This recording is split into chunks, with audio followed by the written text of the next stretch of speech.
I've been reminding people that it's day one for a couple of decades. I work in an Amazon building named Day One, and when I moved buildings, I took the name with me. I spend time thinking about this topic. Day two is stasis, followed by irrelevance, followed by excruciating, painful decline, followed by death. And that is why it is always day one. Jeff Bezos, founder and CEO of Amazon Nasdaq, the quote above, from Bezos' 2016 letter to shareholders, was widely shared following its publication. That day one philosophy has guided Amazon since its inception. It has pushed the company to charge into far-flung markets like cloud computing and video streaming, and embrace nearly every emerging technology along the way. Amazon's strategy has made it one of the most valuable companies on earth, and Bezos one of the richest people, as well as arguably the most respected businessman of his era. Amazon CEO Jeff Bezos. Image source Amazon. In his day two description, Bezos isn't referring to any other company, only to what happens when an enterprise like his stops innovating. But I can't help but think that much of what he says about day two resembles Apple Nasdaq. Apple today. Apple's strategic direction has changed immensely under Tim Cook.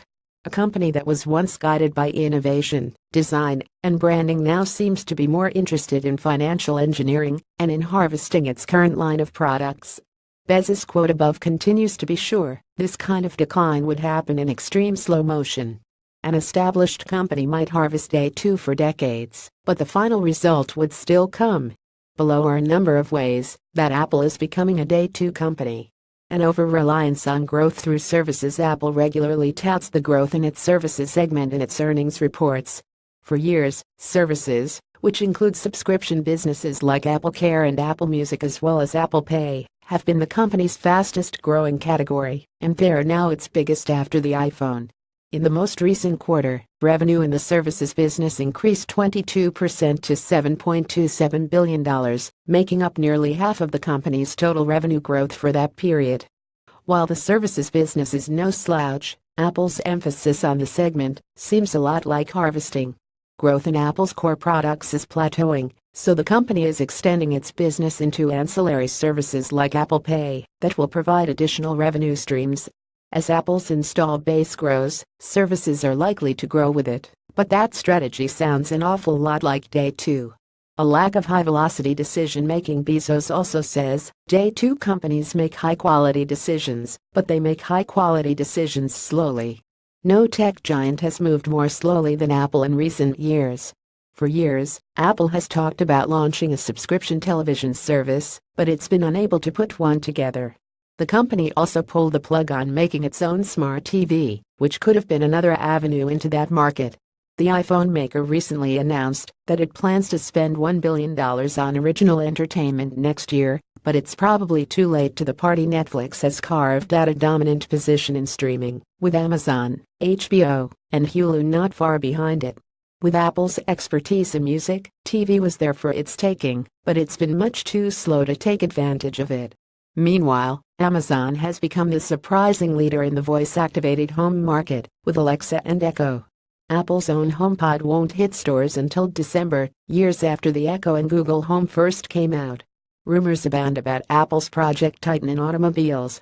But it's getting hard to imagine the company catching up to Tesla, which has borrowed from Apple's playbook to become the premium brand in EVs, and has more demand than it can meet for the Model 3, or to Alphabet, which has racked up more than 3 million self-driving miles on public roads. Creeping incrementalism. It's hard for Apple investors to complain with the stock at an all-time high. Shares have boomed this year as analysts anticipate a supercycle in iPhones following the recent iPhone X announcement. A supercycle could indeed play out over the next year, pushing Apple stock even higher, but incrementalism, which Cook favors, will not be enough to drive meaningful growth over the long term. Remember, Bezos says that a day two decline can happen in extreme slow motion, sometimes over decades.